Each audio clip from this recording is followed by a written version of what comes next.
चलिए खबरों में आगे बढ़ेंगे। उधर आपको बता दें, सीएम नायब सिंह सैनी ने पंचकुला के पिंजौर स्थित जटायु कंजर्वेशन ब्रीडिंग केंद्र का दौरा किया। इस दौरान मुख्यमंत्री नायब सिंह सैनी ने गिद्ध संरक्षण के महत्व पर जोर दिया।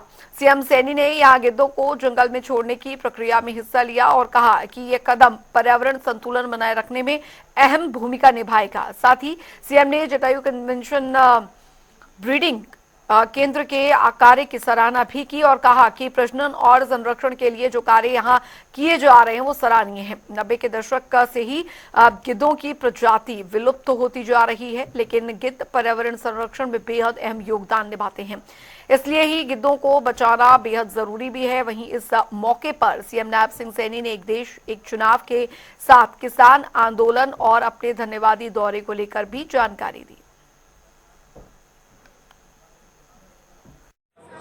ये गिद्ध की भी एक अपनी वातावरण को स्वच्छ रखना, वातावरण को शुद्ध रखना, उसमें एक बड़ी भूमिका गिद्धों की होती है। और ये पिछले 1990 के बाद लगातार ये कम होते चले गए और अब जो करोड़ों में इनकी संख्या होती थी, अब लाखों में इनकी संख्या वो दिखाई देती है।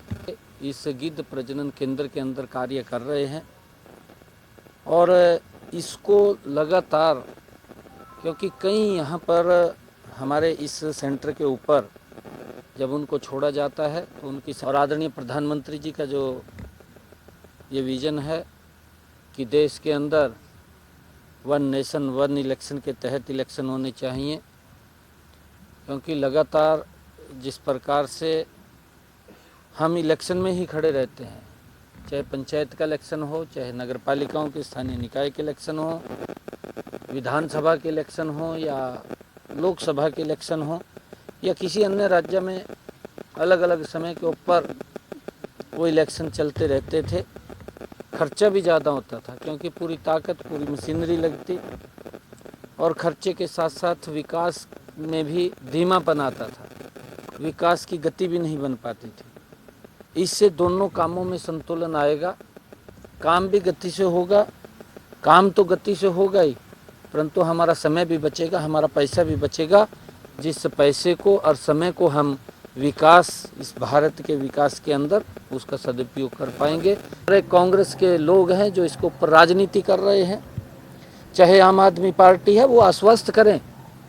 पंजाब के किसानों को भी इस बात को लेकर के उन्होंने आश्वस्त करना चाहिए कि आपकी पूरी फसल हम एमएसपी पर खरीदेंगे, वो बोलना चाहिए। वो पता नहीं क्यों इसके ऊपर राजनीति कर रहे हैं, परंतु दुर्भाग्यपूर्ण है।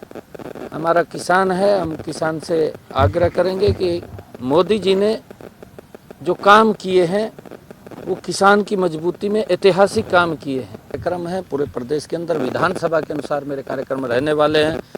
लोगों ने एक बहुत बड़ा बहुमत से तीसरी बार नॉन स्टॉप सरकार बनाई है और 10 वर्षों के अंदर हमने हरियाणा की तस्वीर को मजबूती से बदलने का काम किया है। गरीब तक सरकार पहुंची है, योजनाबद्ध तरीके से पहुंची है और उसकी चर्चा लोग करते हैं। मैं धन्यवाद करने के लिए पूरे प्रदेश के हर विधानसभा क्षेत्र के अंदर जाऊंगा और कल से मेरे कार्यक्रम हैं। जो भी जहां जहां मेरे को समय लगेगा उस हिसाब से मैं उनका धन्यवाद करूंगा।